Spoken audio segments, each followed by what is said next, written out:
সচিবালয় যারা কভার করে বিভিন্ন ইলেকট্রনিক এবং প্রিন্ট মিডিয়া, তাদের পাশের বিষয়ে কী হবে। আমি একটা পরামর্শ দিয়েছিলাম যে এখানে সাংবাদিক পরিচয়ে সবাই আসতে পারে, সেটা ডিফারেন্ট ইস্যু, বাট সচিবালয় যারা কভার করবে বিভিন্ন মিডিয়া থেকে, মিডিয়া হাউস থেকে, ইলেকট্রনিক এবং প্রিন্ট মিডিয়া থেকে, সেটা সেই সমস্ত মিডিয়া হাউস, ইলেকট্রনিক এবং প্রিন্ট মিডিয়া বা অনলাইন মিডিয়া, তারা যদি তাদের তালিকাটা দেয় যে তাদের মিডিয়ার কোন সাংবাদিক এখানে সচিবালয় কভার করবে, প্রতিনিধিত্ব করবে, তাহলে সুবিধা হয়। একটা তালিকাও থাকে, রেসপন্সিবিলিটিও থাকে। সেই ক্ষেত্রে আমার মনে হয় নতুন করে একটা তালিকা সেই পদ্ধতি অনুসরণ করে মিডিয়া হাউসগুলো থেকে তাদের নাম নেওয়া যায়, আহ্বান করা যায়। সেটা সবচাইতে আমার মনে হয় বিশুদ্ধ পদ্ধতি হবে। কোন মিডিয়া হাউস কাকে সচিবালয় কভার করার জন্য বা কাদেরকে সচিবালয় কভার করার জন্য দায়িত্ব দিয়ে থাকেন, সেটা তাদের নিজস্ব ব্যাপার। আমরা তো শুধু নিরাপত্তা পাশ ইস্যু করার বিষয়। সেটা তাহলে পরে উভয় পক্ষে আলোচনা করে মাননীয় তথ্যমন্ত্রী একটা পদ্ধতি বের করবেন।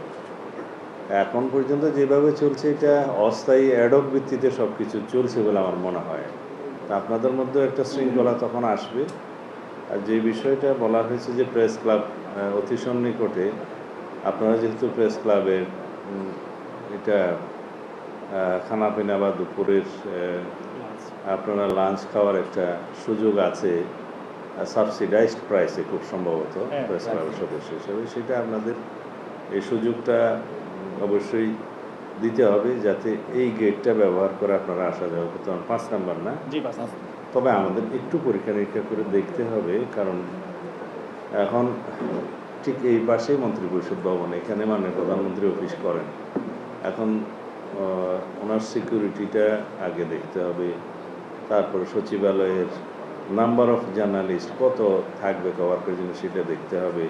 এগুলো সবই আপনাদের সুবিধার্থে, যাতে এখন যেই পরিমাণে আমাদের সাংবাদিক বন্ধুরা সচিবালয়ে কভার করতে আসেন, তাদের মধ্যেও একটা শৃঙ্খলা আসবে, মিডিয়া হাউসগুলোর একটা রেসপন্সিবিলিটি আসবে, যাতে যে কোনো ধরনের কোয়ারির জন্য আমরা সেটা সংশ্লিষ্ট মিডিয়া হাউসকে জিজ্ঞেস করতে পারবো।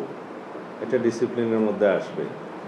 আশা করি আপনারা লিখিতভাবে দিলে আমি খুব শিগগির তথ্যমন্ত্রী মহোদয়ের সাথে আলাপ করব। আর পূর্ত মন্ত্রণালয়ের যে বিষয়টা আপনারা তুলে ধরেছেন মাননীয় প্রধানমন্ত্রীর রেফারেন্সে, আপনাদের এখানকার অফিস এবং অন্যান্য কার্যক্রমের জন্য যে একটা ভবনের নকশা করা হয়েছে বলে আমি জানতে পারলাম। কতটুকু কী হয়েছে জানি না, আজকে আমি just I came to know.